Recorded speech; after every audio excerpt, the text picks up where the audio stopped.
Everyone. I think we are going to get started on time. I will keep my eye on the waiting room, but I want to take this opportunity to welcome you to Sex in a Multitasking World.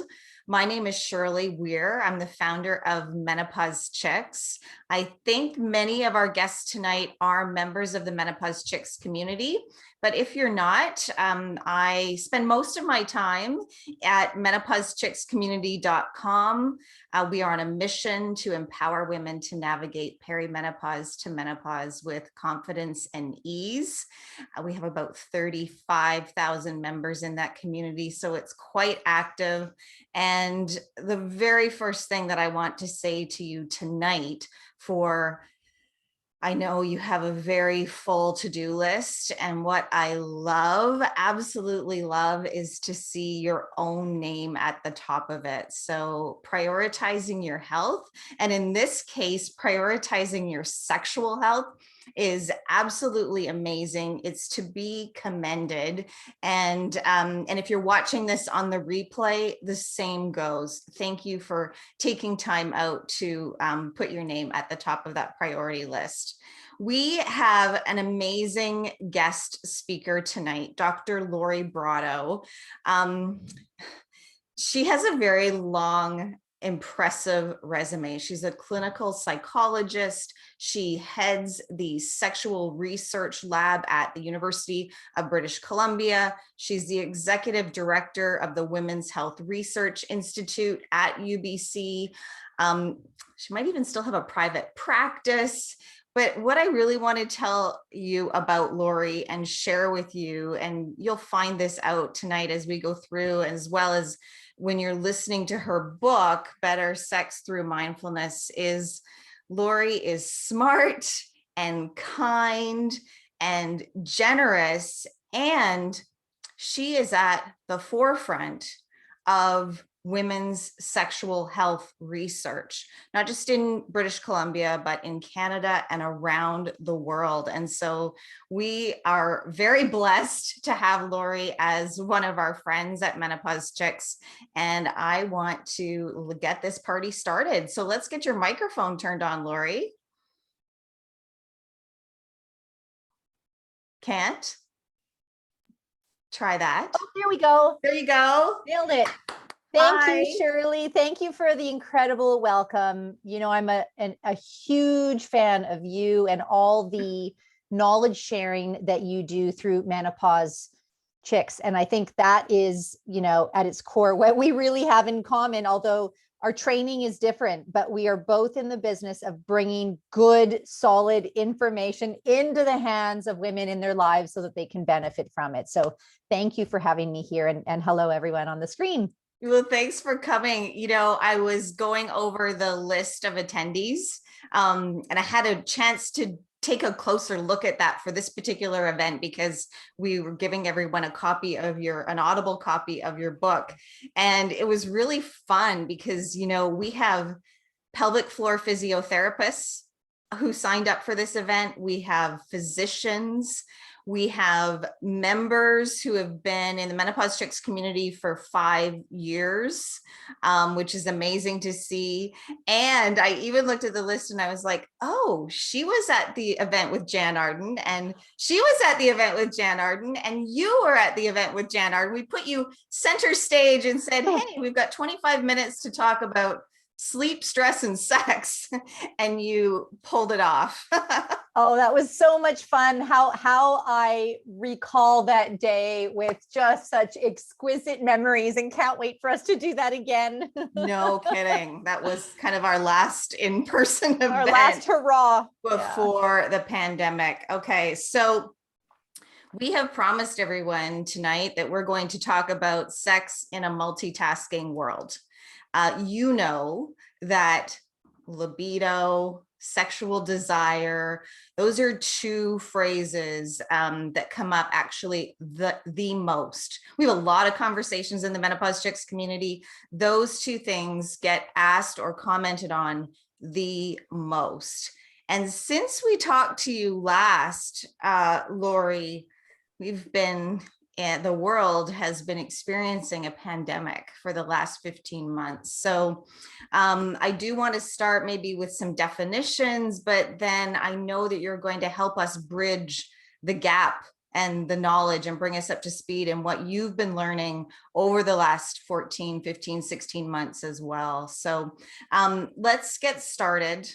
Why libido? Why is this such an important conversation for women? Yeah, wow. Libido, if we look back to historic texts, libido was seen as the essence of life, really. And, historically, when sexuality was viewed purely for the purposes of procreation, there absolutely was a belief that desire or libido was a necessary part to it. Without desire for sex, people weren't having sex. Without people having sex, there was no propagation of the species, and we come to an end. Now, of course, thankfully, we have evolved significantly since those early teachings and writings, and we absolutely recognize that sex has many different roles in a person's life, far beyond procreation. And there are many different ways that sex looks, right? For listeners and viewers who identify as heterosexual and are women with a male partner, that looks one way, as kind of classic penile vaginal intercourse, or PVI, as us scientists call it for short, PVI. But sex can look in many different ways. If a woman has pain with penetration, sex might not involve penis in vagina intercourse. It might involve manual stimulation or oral stimulation or self-stimulation or stimulation of other parts of the body. So desire, although it doesn't have the same meaning that historically it did, what we've actually learned now, and thanks to a lot of really good scientific studies trying to understand desire, is that when desire is not going well, when a person has low desire, when they struggle with their desire, or most commonly, when their level of interest in sex is not the same as their partner's, a phenomenon we call discrepant sexual desire, it can get in the way of relationship happiness, mood, anxiety. It can impact whether we use the medications that are prescribed to us. In fact, sexual side effects is the number one reason why we're not compliant with medications. It can trigger unresolved guilt or shame. It can foster feelings of emptiness, low self-esteem. So yes, sexual health and desire in and of its own right is important, but because it kind of touches so many different facets of our identity and our relationship, for those of you who are in relationship, it's a big deal. In fact, so much so that the World Health Organization years ago declared sexual health as a core part of quality of life. Amazing. It's so important. And I was thinking, as I was getting ready for tonight, I teach a course called the Menopause Masterclass, and we refer to this pyramid of hormone health. Yeah. And at the top is eat, move, sleep. And then shortly after that is stress management. But sexual health needs to be part of that pyramid as well. I began by saying I didn't sleep very well last night. Like, where does it start and where does it end? Right. Yeah. Well, interesting that you mentioned that, Shirley. I mean, lack of sleep is a major contributor to low desire. And oftentimes, if a person is struggling with desire, they might look for the explanations like, am I on a medication? Is this related to the menopause? But sometimes those big contributors, lifestyle, stress, sleep, the never-ending to-do list can often be the main culprit. So we do want to make sure that we're sleeping, we're eating, we're taking care of ourselves, we have privacy, and then of course we can address all of the other additional issues that go along with it. Now, I remember you explaining the difference between libido and desire to me. You talk about it being more of a spectrum. Let's nail that. All right. Okay. So we're going to do some myth busting. Yes, please. And one of the myths we're just going to bust right out of the gate is that you are born with a set level of desire. And once that light switch is turned off, it's gone. That's a myth. And it's a dangerous myth that gets perpetuated in society, on movies, this idea that, if you've lost your desire, it's gone. And so historically, when we talked about libido, it definitely had that feeling that it was something that resided in you and you had to wait for it, and you'd know when it was there, like it hit you like a ton of bricks, and then you'd be in the mood, and then you would seek out a partner and engage in sexual activity. That's kind of traditional definitions of libido. Now, what we actually know about desire, and again, thankfully, in Canada, we have good funding for sex research that allows people like me and my colleagues to study sexual desire and study what are the things that actually contribute to desire. And what we know is that more so in women than in men, although this is not just gendered towards women as well, but in the same way that we feel happy when happy things happen to us, good things happen to us, someone gives us a compliment, we get something nice in the mail, the pandemic is over, we feel happy, right? So happiness responds to those triggers. Desire is the same. Desire responds to effective triggers, right? And so if a person really struggles with their desire, or they feel like they have no desire, it becomes really important to look at what are the things in that person's environment within their sexual relationship that is not eliciting desire. What are the things that are getting in the way? And what are the things that we can put in place to pull out her responsive desire? So we talk about desire as being responsive. It responds to effective triggers. It also responds to a person's motivation. So I often say to people, why have sex? Like, what are your actual reasons for having sex? And if we don't have at least one reason, we're not going to get off that neutral starting block towards being open. And by the way, this also has been another area of intense scientific research. Believe it or not, there are 237 distinct reasons that women provide for having sex. In fact, there's a book called Why Women Have Sex, written by my good colleague, Cindy Meston. And sometimes those reasons have little to do with libido or desire. It's, to express an emotion, to feel connection with my partner, to get to sleep. It's our anniversary, to thank a partner, to feel strong, to feel empowered, to feel on top of the world, to manage anxiety. As a distraction, to say, I'm sorry, I'm where I'm going, right? 237 reasons. So really important to have reasons for sex. And that often, if a person is seeking help for their low desire, that is often a place to start, is really examining for yourself, what is in this for you? And if it's not desire, that's okay, but there's got to be at least one reason. And then we take a look at what are those triggers that for you will bring desire out. So I could name a couple of the 237 on the list, but what happens then when that multitasking, that overwhelming list gets overlaid on top of that? My reasons might still exist, but I'm laying there looking at the cockpit of a 647, thinking about all the bells and whistles and things I have to do tomorrow. So what? Yeah. And basically, Shirley, you pointed out that the biggest sex organ is between our ears, not between our legs. It's the brain. The brain is the biggest sex organ. And so you're absolutely right that having good reasons to engage in sex, having the right kind of triggers or stimulation to bring out arousal are critical, but then it's really the brain that processes that information and decides if you are going to feel aroused or not in the moment. So there's all sorts of things that can get in the way with that. Feeling tired, being on certain medications that block that. And you mentioned being distracted. And sometimes the distractions are the mundane things of our life. What do I got to do tomorrow? Do I have an onion because I want to make soup tomorrow? Will a kid walk in? Sometimes the distractions are not benign, and they have to do with a lot of negative self-judgment, right? Which, boy, aren't we masters at that, the negative self-judgment. Will this hurt? Will a partner notice I'm not responding? Will I reach orgasm?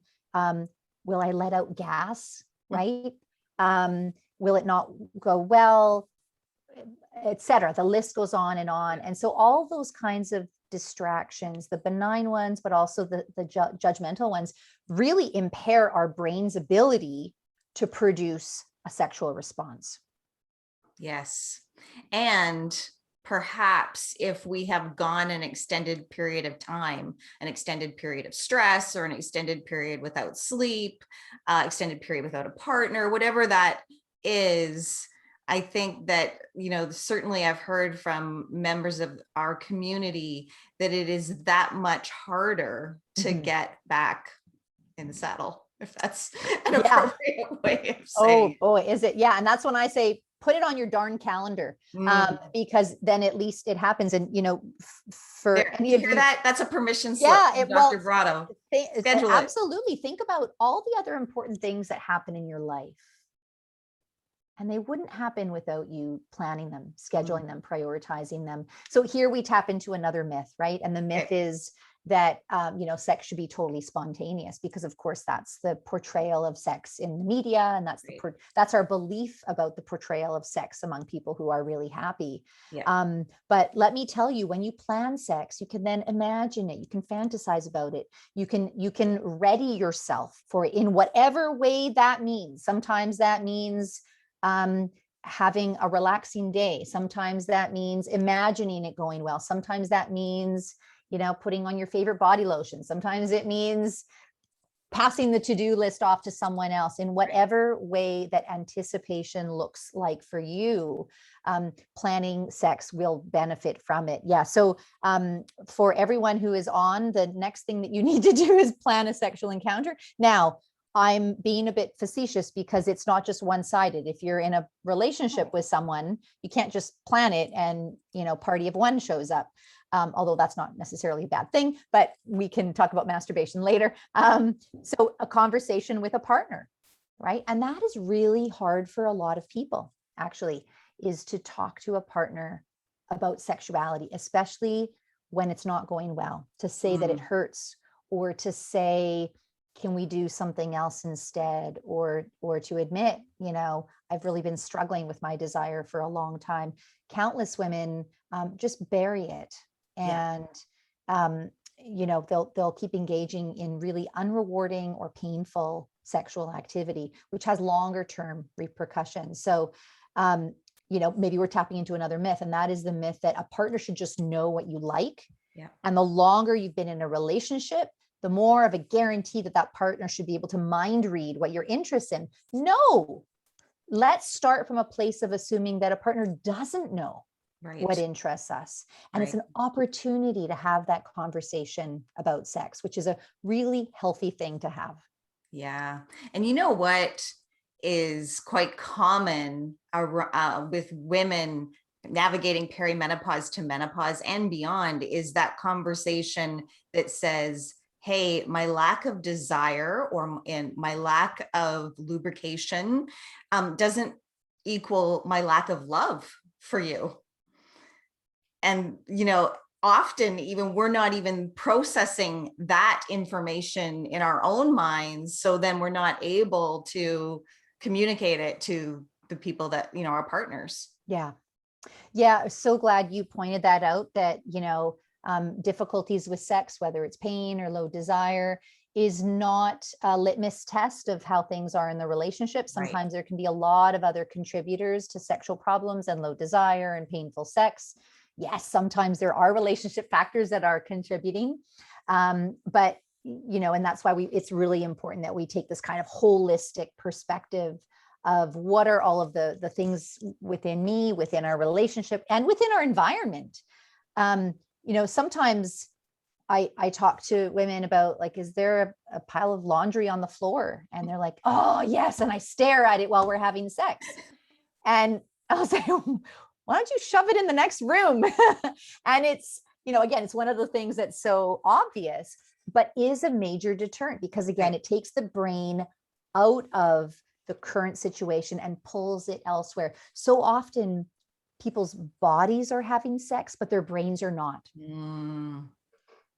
There's a tweetable moment there.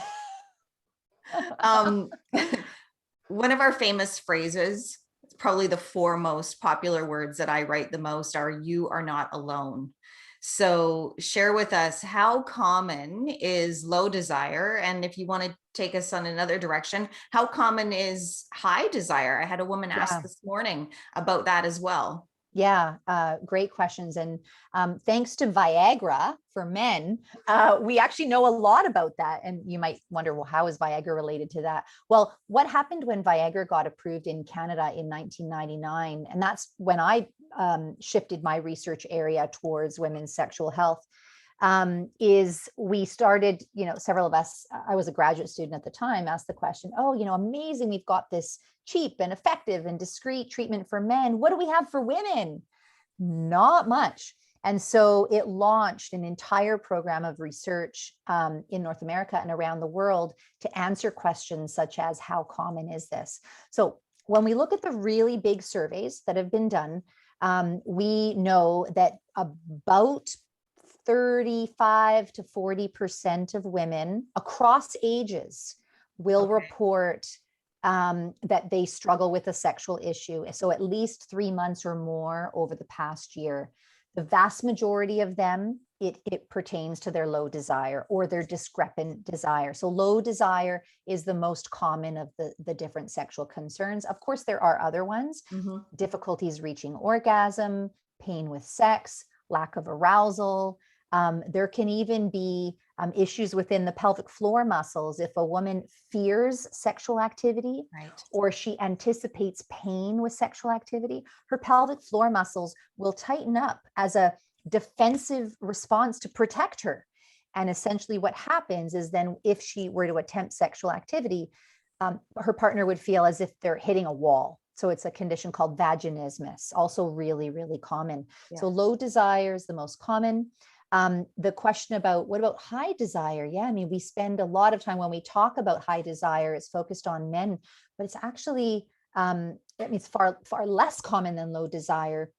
But the big research studies indicate that probably about 5% of women will have clinically significant high desire. Okay, so I say clinically significant because just because you like to have sex, there's nothing wrong with that. That is not a disorder, that we're not going to diagnose that. We're not going to treat that. We're going to say, hallelujah. Like, what's your secret? What I mean by clinically significant is the person who is very distressed by it. It gets in the way of their life. Maybe they engage in compulsive masturbation as a way of managing their high desire, and it's interfering with their job and other things. So again, about 5% of women. Okay.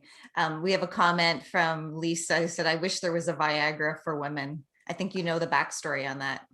Yeah. Do you want to go there? Do you want me to answer that? Sure. Yeah, let's do that. Yeah. So Viagra has actually been tested, and I was part of some of the early trials in the, around 2000 and 2001, 2002, trying to evaluate whether Viagra, like the actual approved Viagra, sildenafil citrate for men, would improve women's sexual response. So we and several others have done that research, and it really didn't do anything. And I think what it taught us is that just improving blood flow in the peripheral vasculature, so increasing blood flow in the genitals and the clitoris and the labia, is not the key to unlocking women's desire. I'm laughing as I'm saying that. It's like, no, duh, of course it's not. But there are in Canada 2 other Health Canada approved medications that are available, that can be, they are available on prescription to help women with low desire. So their names are flibanserin and bremelanotide. They work very differently. Flibanserin needs to be taken every day for at least 2 months. And it's because of how it works. It actually changes some of the relationships of the different neurotransmitters in the brain. Whereas bremelanotide is self-injected. So yes, you have to inject it into your own skin, and it's taken right before sexual activity. Now, good news is that, we've got more tools in our toolbox. These treatments are approved. They're approved by Health Canada. You can get them from a qualified doctor.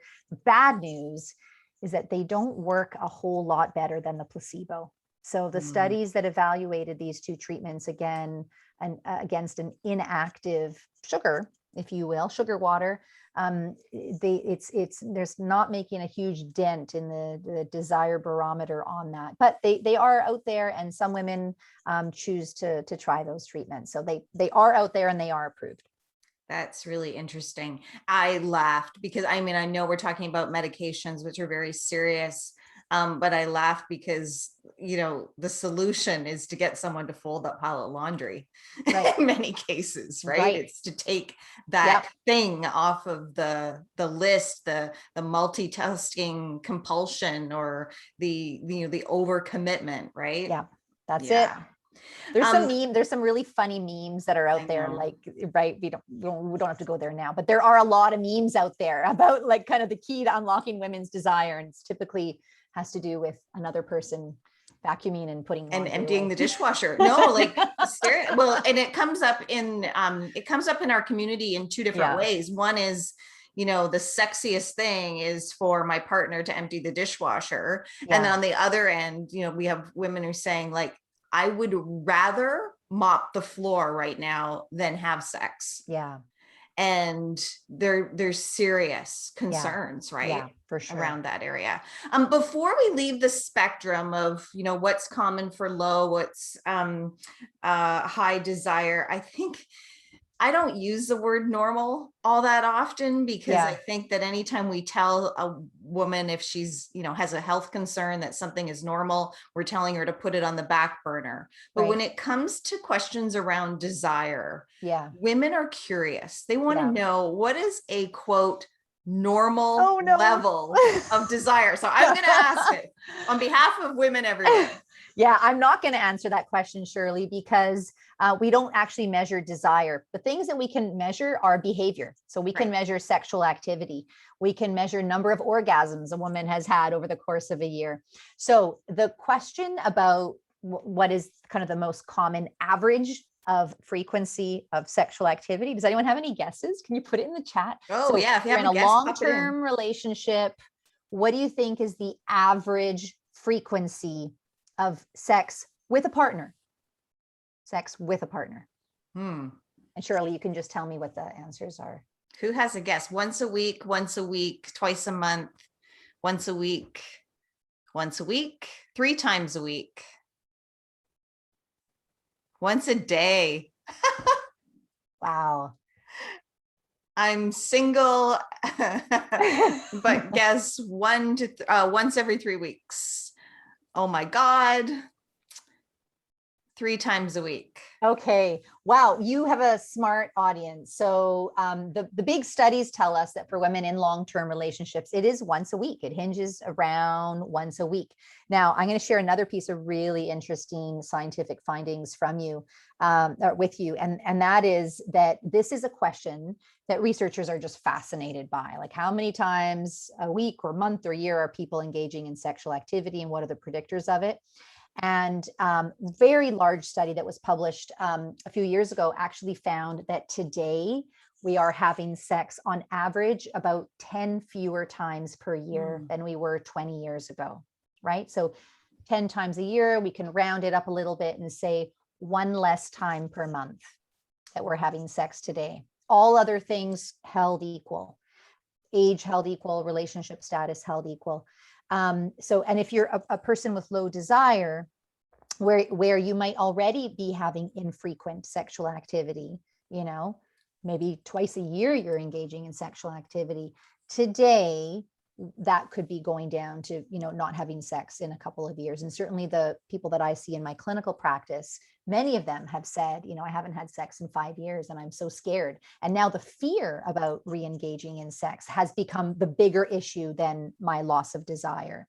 Yeah. So it becomes sort of two big issues that we're dealing with. Yeah. So, you know, the next logical question is, well, why is that? Why have, especially since you can argue that we live in such a sex saturated society? Totally. Yes. We have Tinder, we have tons of apps. With the swipe of a finger, you know exactly how many meters away a potential sexual partner is. We've normalized hookups. We've, you know, celebrated multiple kinds of relationship configurations in sex. And yet at the same time, when we look at what people are actually doing, they're having less sex. So my belief, my hypothesis, based on a lot of our own research, as well as speaking to countless people and women about this, is that stress is a major culprit. And there's a big survey called the Sex in America survey. And you just see this line going up year after year after year after year. We have, unsurpassed levels of stress, and COVID has really amplified that. And stress has a direct role. It plays a direct role on desire and sexual activity. So, yes, once a week, for those of you who are engaging in sex once a week, congratulations, you're normal. If you're engaging in sex once a month, you're normal too. Yes, that's a good line.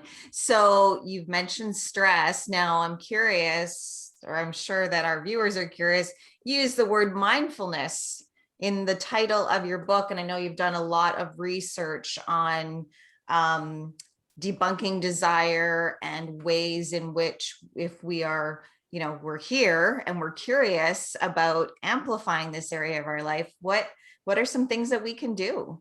Yeah. So, stress impacts all facets of our life, not just sex, but I'm interested in sex. So that's why I'm going to talk about sex.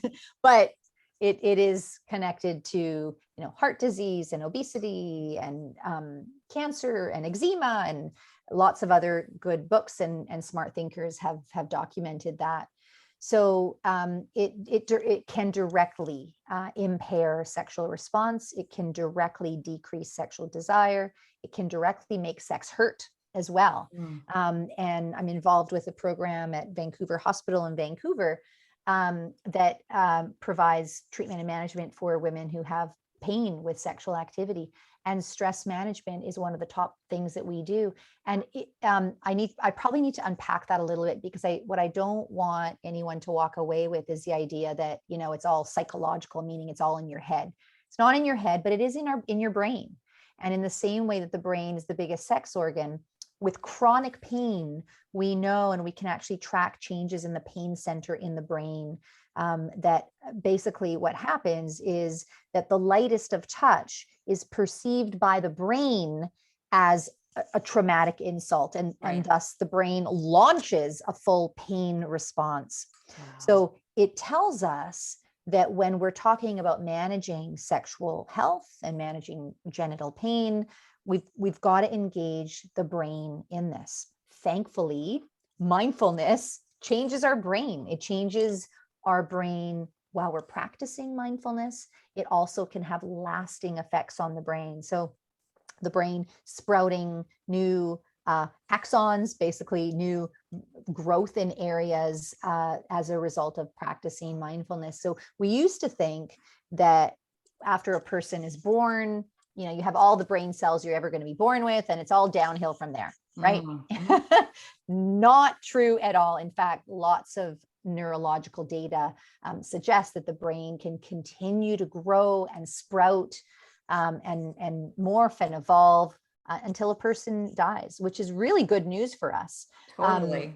It means that, we can leverage that and figure out what are the ways of really encouraging that brain growth. So one of the things we know for sure is that mindfulness, this practice, this regular practice of present moment, non-judgmental awareness, where we capture the attention, we bring it in the here and now, and we do so in a kind, compassionate way to ourselves, it changes the brain.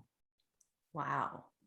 Okay, so I'm curious, are you talking about a practice of mindfulness for my overall health, that will spill over into my sexual health? Or are you talking about mindfulness with the intention of shifting my sexual desire along the continuum? Yeah, awesome question, Shirley. And I talk about this somewhere in the book. I can't remember where, but basically it's easiest if we start the practice outside of the bedroom, right? Okay. So start a daily practice of 10 or 15 minutes of a body scan, where we're guided to pay attention to the body non-judgmentally. We're guided to pay attention to the breath or our thoughts or sounds. And so we sort of get in that practice of how do we guide the attention when it wants to be pulled away? Our minds are like puppy dogs. They're curious. They go everywhere. They get pulled this way and that. And we're not going to get mad at our minds for doing that. Although we do. We get really mad at our minds. We talk back. Yeah. We talk back. Can't I just concentrate? I can't do yoga. What's wrong with me? But we wouldn't get mad at that puppy dog who's learning how to stay with us and stay present. And so the mindful approach is, yes, about paying attention, but also about how we pay attention. And we do so compassionately and kindly. So I often will recommend to people is to start their practice outside of the bedroom on their own, so they can really exercise that muscle of mindfulness. And then we start to bring those skills into progressively more sexual scenarios, in the shower on your own, in the bath while you're looking in a handheld mirror. I'm a big fan of women knowing their own bodies and doing it while they're leaving their judgments at the door. So using a handheld mirror or a full length mirror, look at your vulva. If you've never looked at your own vulva before, this is Dr. Brotto's order. Look at your vulva and do it in a way with open curiosity, where you're just looking. You're not trying to find anything. You're not trying to compare yourself. You're just observing and looking.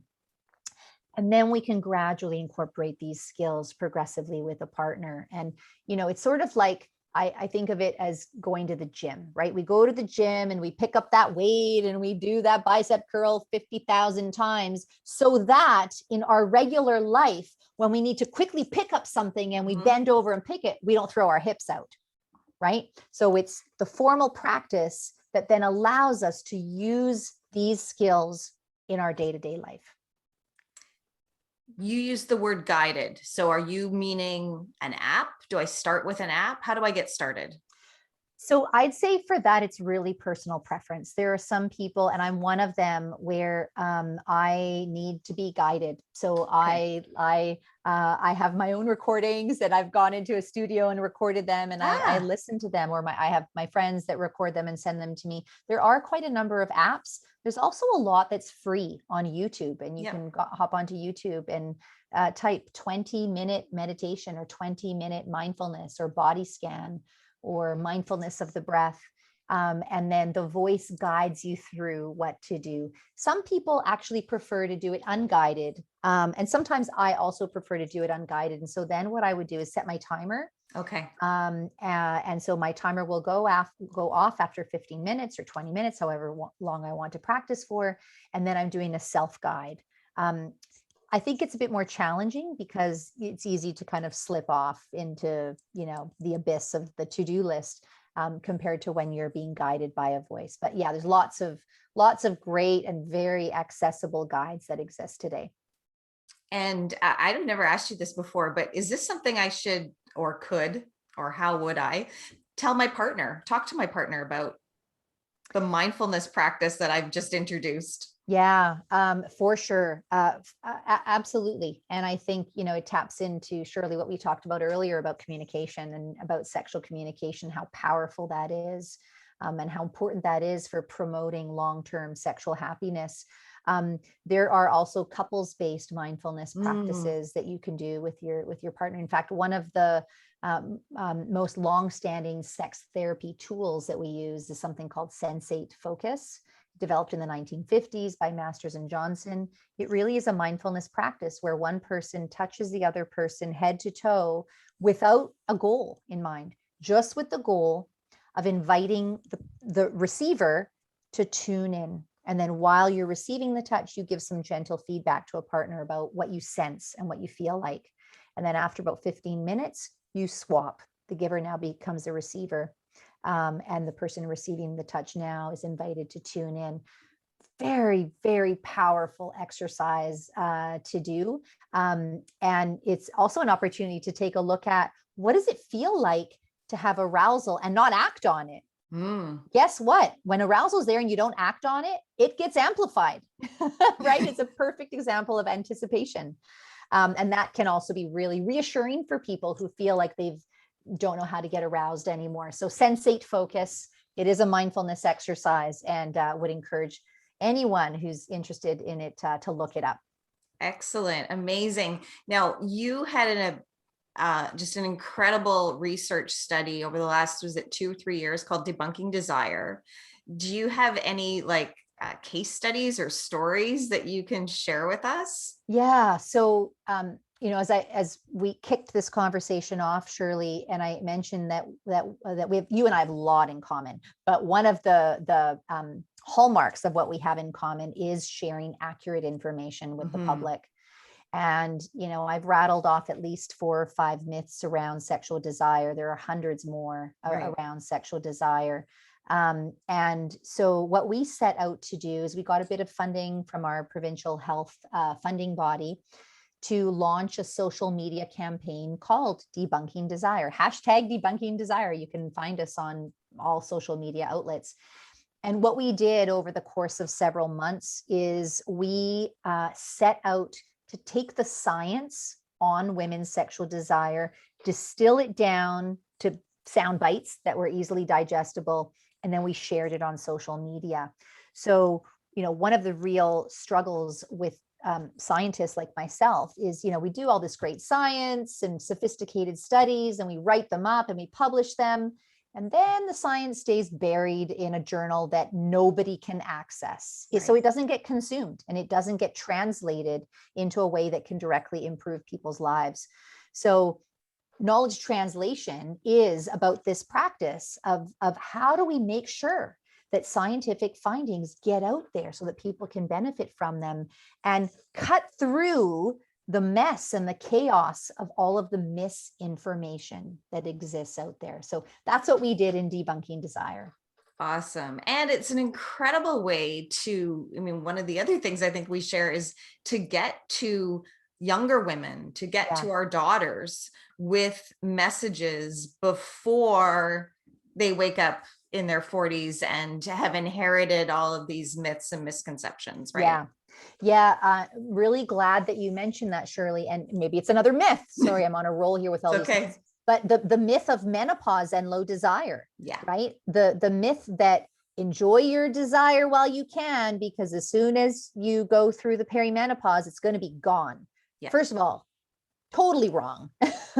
And then the flip side of that is that plenty of young women, and we've actually done some research with late adolescent girls and young adult women, and found pretty much the same high rates of low desire in those populations. Now, the reasons might be a bit different. With social media, there's a lot of more social comparison that happens that actually makes a lot of people unsure about themselves, and it chips away at their self-esteem. So the reasons might be different in a younger versus a slightly more mature woman. But still that low desire, especially for a person at the kind of debut of her sexual life, to really struggle with low desires is, it can really take a toll on her sense of self. For sure. We had a couple questions submitted before, and I want to make sure that we get to them. One is about the pandemic. So, and I know that you have done some research in this, but there was a hypothesis posed at the beginning of the pandemic that we would be faced with this baby boom and that everybody would be staying at home and having lots of sex. And so what's the truth? I don't even have to answer that, Shirley. No, it's been the opposite. People have been stressed. They've been frustrated. They've been disillusioned. They've been traumatized. They've lost sleep. They've lost money. They've lost relationships. If anything, what we've seen actually is an increase in separation. And sometimes, being at home without those other outlets that potentially mask an unhappy or unhealthy relationship is like taking the veil off.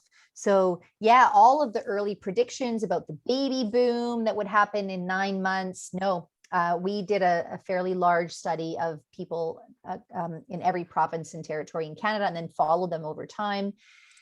And as we predicted, we saw declining rates of sexual desire. And so, what we hope is with our restarting of our society in the coming months to come, and this hope of, getting some semblance of normal is that the toll that the pandemic has taken on sexuality, but also on our general psychological health, right? Anxiety and depression and well-being. We hope that we will see a return to normal. I don't know. I'll have to say that I'm not totally optimistic that it's going to be a light switch, and there will be some people who have, ongoing suffering as a result. Yeah, I don't think it's going to be a light switch, but before the pandemic, I used to say a lot, midlife in itself, perimenopause, menopause, it shines this big bright light for us on what we want and what we don't want. So it kind of becomes, if I can, go to the positive side, it comes this permission slip. Maybe I don't want to be in this relationship. So now this light is, floodlight is saying, hey, now's the time to act, right? Yeah. Very, very true. Yeah, I hope so. So we'll keep following it in the long term. But I will say, we talked about mindfulness earlier. Mindfulness is a very effective way of dealing with stress. And there's actually been some research looking at the effectiveness of mindfulness for managing pandemic related stress. So if not for your sex, then do it for your management of COVID stress. Yeah, for sure. All stress. This other question, Lori, is maybe a next door neighbor to Desire, but it's a question. Can you speak to the quote orgasm gap?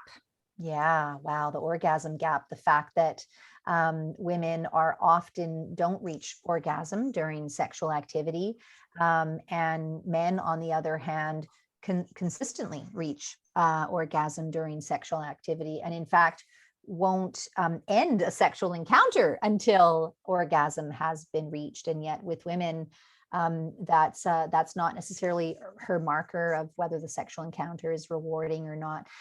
So lots of, oh my gosh, we could have a whole hour-long conversation just on orgasm, Shirley.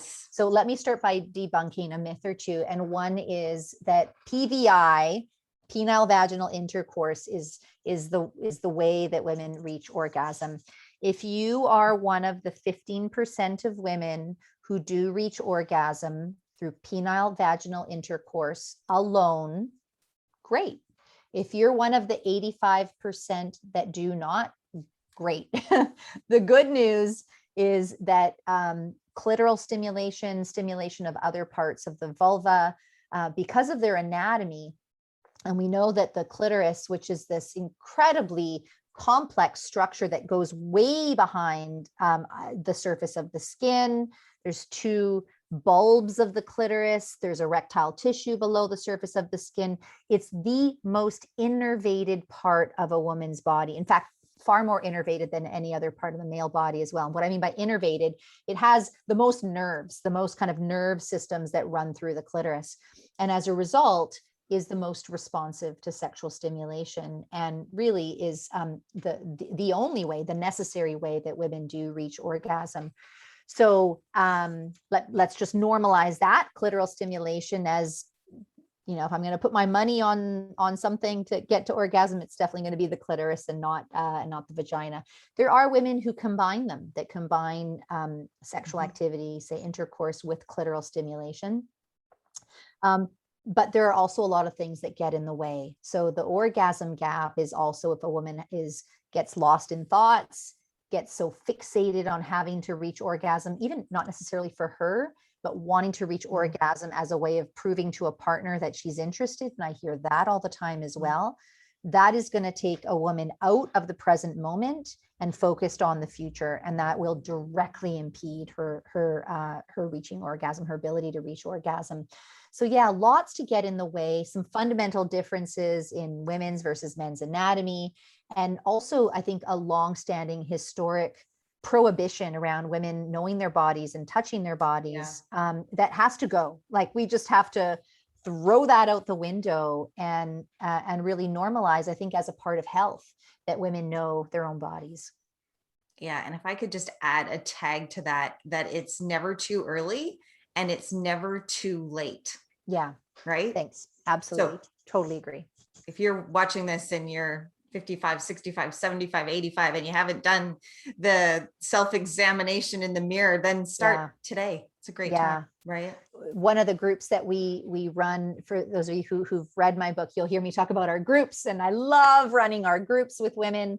And we have a group that's focused on mindfulness. We also have a group that's focused just purely on education and giving women permission. And what we do for the women who come to the group is we send them all a small vibrator. We don't ask them if they've used one or if they have one. We just send it to them. And then we give them boatloads of permission to explore their own body and use it. And it never fails to amaze me how liberated women feel from being given the permission, but also the high numbers of women who feel shame around touching their own body and knowing their own body. Yeah. Oh, boatloads of permission that just like vibrates. I love and vibrates. I love it. Okay, so before I've got one more question before, and then I'm going to go to our chat. So if you do have questions for Dr. Brotto, please put them into the chat now. Regarding the orgasm gap, does mindfulness have a role? Oh, 100%. Yeah, okay. Because again, the brain events that are involved in producing desire and arousal also produce orgasm. So orgasm is not just a reflex that if, you stimulate her in the right place for long enough, if her mind is elsewhere, or if she's worried about reaching orgasm, it directly gets in the way. So mindfulness is about, mindfulness for orgasm is about being present in your own vulnerability. In order to reach orgasm, we need to relinquish control. And mindfulness is a way of letting us know that it's okay to do that. It's okay to give up control in this situation. In fact, by giving up control, we're actually in control. Right. It sounds a bit paradoxical. So yeah, mindfulness definitely is, I know desire is on the title of my book, but it should say just mindfulness for sex. For all bodies and all people. Right on, right on. Okay, one more question from a pre-question from one of our members, and it was about what about CBD and or other aids? Yeah, so lots of aids are out there. We could look at vibrators and erotica and fantasy as an aid, because we do know that that they can reliably elicit the sexual arousal response. It doesn't necessarily produce desire, but it certainly can produce arousal. So I'm a big fan of those kinds of tools and aids and giving yourself permission to do that. The question of CBD, which is has been, of tremendous interest for managing pain and managing fibromyalgia and managing headaches and managing everything, has more recently in the last few years has been explored in terms of what can it do to promote sexual health in women. Not a lot of research has been done on this, but a lot of kind of personal anecdotal experience. I know lots of women who have pelvic floor tightness and dysfunction and pain who benefit a lot from CBD. There's CBD suppositories that can be inserted into the vagina or the rectum. There's CBD creams and oils. There's a variety of companies that are trying to figure out the perfect combination or recipe for a CBD-based lubricant, and some of that research is being done as well. So yeah, it's a place where we really want to watch the science carefully. But personal experience is important too. Right on. Okay, so we're going to go to some questions. Is there anything, Lori, that you'd like to refer us to, wrap up with, make sure that we know before anyone closes off tonight? Yeah, I often hear challenges with mindfulness, and it is a simple practice, but it's not an easy practice. Yeah. Right. The simplicity is you're just paying attention non-judgmentally, but it's not easy because we carry generations, we carry lifetimes of negative messages in our mind and on our shoulders, and the burdens of the past that we carry with us. That are really hard to shake, especially if you don't know that those are there. So I do encourage people that if you're curious about mindfulness, that you start even with 5 minutes a day, just to kind of get a feel of what does this feel like to pull my attention into the here and now non-judgmentally, and then from there gradually increase it. But there is no such thing as a person who is incapable of being mindful, because I bet every one of you, when you were a baby or a child, was a mindful person. That's really interesting. When I don't even know when I was first introduced to the concept of meditation and mindfulness, but I felt such relief when one of my co-authors, actually, Regina Kaiser, told me walking in the forest is being mindful. Yeah. Standing while you boil the kettle can be a mindful activity. And if that's where I think by some of the comments we have, everybody is at different ages and stages of their journey, right? But if we can reward ourselves or congratulate ourselves that we are practicing mindfulness. You mentioned the shower. Yeah. Right? The shower is a great 10 minutes in your day where you can be mindful. Absolutely. Yeah. So we want to bring mindfulness into our life in the same way that you and I right now, Shirley, are having a mindful conversation. I'm paying attention to everything you're saying. I'm looking at you. This is a mindful conversation. By contrast, I bet we all have had not mindless conversations where we're talking and our brain we're making grocery lists. We're making grocery lists. We're elsewhere. Yeah. Okay. So if you have any questions, let's pop them in here. We have a lot of comments, actually. The pandemic was a huge sex killer for me and my partner, just too much stress. Yeah. That is common. Definitely common. Very common. For sure. So Dr. Kira Barr is here. For sure, mindfulness helps overall well-being as stress suppresses your immune system, which can contribute to chronic disease and so much. She said it. Yeah. Jillian found a great course on masturbation on Eventbrite. That's great. There's also a great website called OMG Yes. Oh my God, yes. Yeah. Which I discovered, and I know the researchers there. Yeah, in fact, it was developed in partnership with researchers, a very good friend of mine, Debbie Herbenek. So it folds in a lot of the science of masturbation and orgasm within it, and it's just exquisitely delivered and presented. So I'll say just maybe one word about masturbation, Shirley, and that is that, if the word masturbation doesn't sit well with you, call it self-love, call it self-exploration, call it touch, call it mindful self-awareness. We don't have to call it masturbation. I just want to acknowledge that for some people, that word itself can be very emotionally laden. Yeah, for sure. Oh, and there's so many elements to that too. I hear from women who don't give themselves permission to practice self-love because they're in a relationship. Right. So we need to, there's another myth we need to debunk. Oh, can I debunk that one? And that is, if I masturbate, it's going to take my desire away from my partner. No, actually, the research tells us that it drives desire. It actually increases desire because it's a way of sort of kindling desire within you. So all kinds of myths with debunking. Well, one of my favorite lines is, people say there's no, is there sex after menopause? And I always say yes, sometimes even with a partner. Right? Absolutely. If they're lucky. Okay, so we have a question from Jane about anti-anxiety medications, or I think you could address this, Lori, medications in general and a link to desire.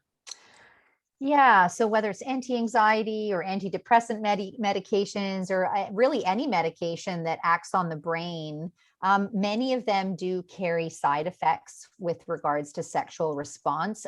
Usually they tend to be more a culprit for interfering with orgasm than they do with desire per se. The flip side of it, though, I want to emphasize, do not go out and quit your medication on the basis of what I'm saying, because untreated anxiety and untreated depression can be even more harmful than the effects of those medications on sexual response. So it really is a cost-benefit analysis, and a lot of people are taking medications for a very important reason. So, get a healthcare provider you trust and can talk to. There's often other medications that have fewer side effects in terms of sexual response that can be switched. Great. Yeah, good advice. And in a similar category, what would you say about the birth control pill? Oh my gosh, that is the messiest piece of science I have ever read. And I've been involved, and I've been involved in that. We can't even answer that, Shirley, because there's way too many compounding factors in that. Yeah, yes. I can't. But to your advice, I mean, have that conversation with a trusted healthcare professional, because there are so many layers to choosing contraception that's going to work for you at this age and stage. For sure. And don't forget to think about that as a question when you're getting curious about your sexual health and your overall health. Is the birth control pill playing a role? Yep, for sure. Okay, I started practicing mindfulness in many parts of my life, eating, making life decisions, etc., but have not actually thought to use it in regards to my body. Ready to start that now. Report back. Report back. Yeah, we want to hear. We have somebody who's being mindful at red lights. Okay. Yeah. Be awesome. Be careful. Don't get in an accident. Too much time with my partner without any alone time or creative time is a desire killer too. Yes. Yeah. There's, would encourage people to read the work of my good colleague and friend, Esther Perel, who talks about, desire really thrives in the spaces of the unknown, the mystique, the mystery. And when there's too much enmeshment of a couple, including too much time together, it can extinguish desire. Desire doesn't sort of have a place to live. So yeah, pay attention to that. Too much time without your own identity being nurtured, and also that ability to watch your partner from a bit of a distance and miss a partner.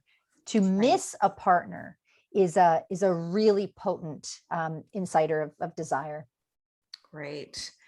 Janice is sharing a story about delaying orgasm or not, pursuing it. I think you spoke to that too, about just experiencing touch. Not really a question, but a comment. Good reason to self-pleasure because it builds your turn on and has your body halfway there. Nice.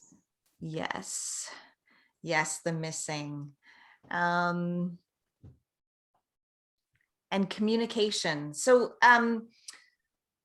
I'm going to add on to this question about communication, because one of the things I do like to ask our experts is any script tips, right? So when you want to engage in a conversation with your partner, new or long-term, what are some script tips that you might have?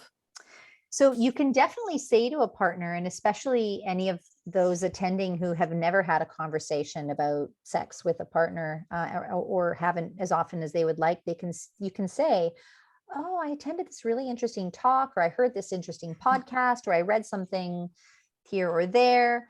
And did you know that sexual communication between a partner is one of the biggest predictors of long-term sexual satisfaction? Did you know that? And then partner says, really? Let's start communicating. Yeah. So something like that, you can attribute the conversation to something else that you heard somewhere else. So that can be a segue. And by the way, what I just said is absolutely true, that lots of really big studies that have found that the most sexually satisfied people in the long term are those who talk about sex. That is an amazing tip. I mean, first of all, we all get to walk away from tonight's call with that, and everyone will be listening to your book. So you can just say, oh, I'm listening to this great Audible book. And did you know, right? Yeah. Let's talk about sex, baby. That's good. That's an aha moment. Yeah. Really fantastic. Oh my gosh, Lori, thank you so much for doing this.